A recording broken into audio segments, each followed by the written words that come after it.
Hello and welcome to On Leading with Greatness. I'm Jim Salvucci of Guidance for Greatness.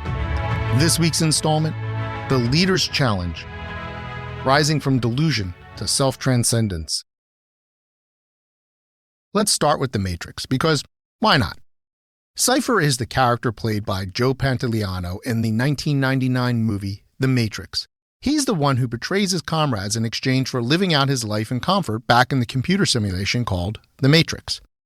For the uninitiated, The Matrix is a simulacrum of our world that is indistinguishable from reality. Almost all humanity is plugged into it and blissfully unaware of the ruse. In other words, you can live out your whole life completely ignorant that what you call real is entirely fake. Cypher becomes disenchanted with the world of reality, and who can blame him? Humans there live underground in dystopian conditions. Their clothes are coarse, their sky is artificial, and their food is gray. Worse still, there's always the threat of impending doom from an attack by the machines. No wonder Cypher wants out. But reality does have one advantage over the Matrix. It's really real. Time to wake up. Here's a weird one for you. Are you awake? How can you be sure? This doozy of a question has perplexed humans for millennia. It's not only the stuff of late-night dorm room bull sessions, but it's a quandary that has launched theological movements, shaped schools of philosophy, and inspired countless works of art and literature. Even Plato grappled with the nature of reality and perception in his allegory of the cave. Someone once observed, "It's only when you wake up that you notice you were sleeping." It's a thinker, a puzzler, a paradox. Consider how often you operate on autopilot, unpresent and unaware of your unawareness.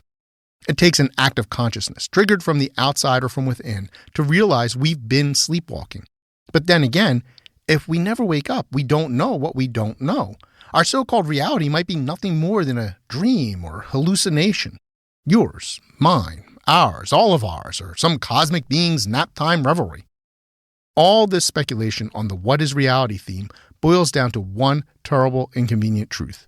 We humans are really good at fooling ourselves. That movement in the darkness there? Maybe it's a ghost or a ghoul, a wild animal or a prowler, or is it a glitch in the Matrix? Probably it's just a figment of a fertile imagination. Whatever the case, we must recognize that all self-delusion is a form of deception. But first, let's acknowledge the occasional upside to kidding ourselves by considering a few scenarios, the white lies of self-deception. The mediocre runner who convinces herself she can win the big race, thus pushing her to place higher than ever. The abysmal student whose impossible dream of getting into med school keeps him slogging along until, against all odds, he finally earns that bachelor's degree. Or the scrappy young entrepreneurs whose absurd aspirations of fame and fortune drive them to greater success than they otherwise would have achieved. Although they all fall short of their delusional ambitions, those very ambitions motivate them to do better. So a pinch of self-delusion can sometimes spice up our performance. But let's face the facts. The scenarios I described stand out precisely because they are exceptions. In the vast majority of cases, delusion is our enemy. As deception, it's a form of corruption, warping our sense of self and the world around us. And the human brain is a self-deluding machine, which is why years ago I started wondering about the soundness of my own perceptions. When I was a young university dean, I turned to the wisest person I knew and asked if there was any way I could be sure I was not fooling myself as a leader. Maybe I was a train wreck and just didn't know it. I asked him, "Oh, wise one, how can I know that I'm not just deluding myself about everything?" After several long moments of contemplation, my friend replied simply, "By asking that question, grasshopper." Mic drop. And that's just it. We combat our self-delusion through skepticism by poking and probing our lazy beliefs using practices such as conducting an assumption audit. How do you know for sure you're not dreaming right now? I have no idea. But by daring to ask such questions, you inoculate yourself against complacency and open yourself to possibility. The cue to cure. Viktor Frankl wrote that the cue to cure is self-transcendence. We should probably unpack that a bit. Frankl's not saying self-transcendence, dumping the old self for a fancy new upgrade, is the cure itself. He says it's just the cue, a hint, a nudge, a gesture in the right direction. Self-transcend, and then you're positioned for the cure. But to get to that Q, self-transcendence, we must first become self-aware. Okay, so how do we become self-aware? Here's the tricky part. We must somehow extract ourselves from our unawareness, and unawareness, by definition, escapes our notice. How often, for instance, do you contemplate the sea of invisible air you live your life in? And there's another wrinkle. Just as you can't become self-aware without shedding delusion, you can't build and improve your character without self-awareness. What's more, you can't lead effectively without a solid character, which in turn opens up the other necessary elements of great leadership: communication, compromise, and collaboration. To recap, we must shed delusion to become self-aware and to build our character, which is foundational to great leadership and which pushes us towards self-transcendence and eventual cure or improvement. Rube Goldberg's got nothing on this chain of circumstance. For the true leader, Frankl's focus on cure has particular resonance. Leaders are committed to growth, and cure is their forever goal. Think about it. A cure is simply a way to get better, and getting better is what every leader strives for. So if you're a leader or want to be one, you must first shed your unawareness, wake up and face reality as it is, which Plato says is downright impossible. In fact, he argues that we're all trapped in a world of shadows and illusions separate from reality. But here's the good part. Being aware of our unawareness helps us cope and compensate.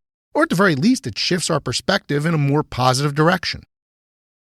True leadership demands all this ongoing effort and more, which is why being a genuine leader is so much more challenging than being yet another lousy boss. It's also why so many people like Cypher from The Matrix prefer to live in blissful unawareness, consciously or otherwise. After all, facing reality is rarely a pleasant stroll through the park. But then again, it is transcendent. The Cypher effect. The thing about Cypher is that he's no leader. No one looks to him for direction or inspiration. Outside the Matrix, he's a soldier living in squalor, so he strikes a deal to double-cross his comrades and return to the Matrix where he can believe he's eating steak and living in comfort. That's what bosses do, protect themselves by indulging in delusion. Let's call it the Cypher effect. In contrast, true leaders don't have the luxury of retreating back under the fluffy covers. That's why Cypher is never in charge of anything. If he were running things, he wouldn't be a leader. He'd just be another self-centered boss. I've had the misfortune of working under bosses who, like Cypher, flat out rejected reality for their own comfort. They pushed fantasies about our physical health or pretended that their horrible behavior was A-OK. They made decisions based on their own lies and left destruction in their wake. Their delusions hurt others, damaged their organizations, and even made them, the bosses, miserable. But they persisted. More galling, every single one of these toxic bosses was utterly convinced that they were a phenomenal leader. What a bunch of ciphers.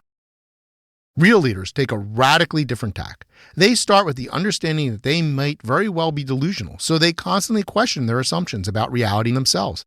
This isn't the same as imposter syndrome because it's rooted in an immutable and universal fact. We can never fully know or understand reality, especially the reality of our own selves. Great leaders are on a perpetual quest for self-awareness and self-transcendence. They start with a dose of self-skepticism and welcome observations and even criticisms from others. They know perfection is the ultimate delusion, so they instead aim toward constant improvement, cure, and inspire others to do the same. Here's another paradox. I've argued that ego is poison to a leader. Excessive self-interest and self-regard will impair a leader's effectiveness. Then again, I'm over here arguing for leaders to focus on the self to dispel self-delusion and achieve self-transcendence. That's an awful lot of selves for someone advocating against egotism. Of course, the key difference is purpose. The egotist builds up the self for its own sake. In contrast, self-awareness is an honest reckoning. It tears down the self and its delusions as a step toward self-discovery and improvement. That's how we move toward authenticity and transcendence. This is the way of truly great leaders. They serve others by constantly improving themselves. It seems so simple when put that way, but it's monumentally challenging to actually live out. So ask yourself, are you awake yet? Good. Now the fun begins. Are you truly awake? How do you know? Great leaders constantly probe their perceptions to dispel delusion, and I can help. Unlock the great leader within. Download my free resource, the Transform to Greatness Toolkit, now at thegreatleadershiptoolkit.com. I look forward to hearing from you.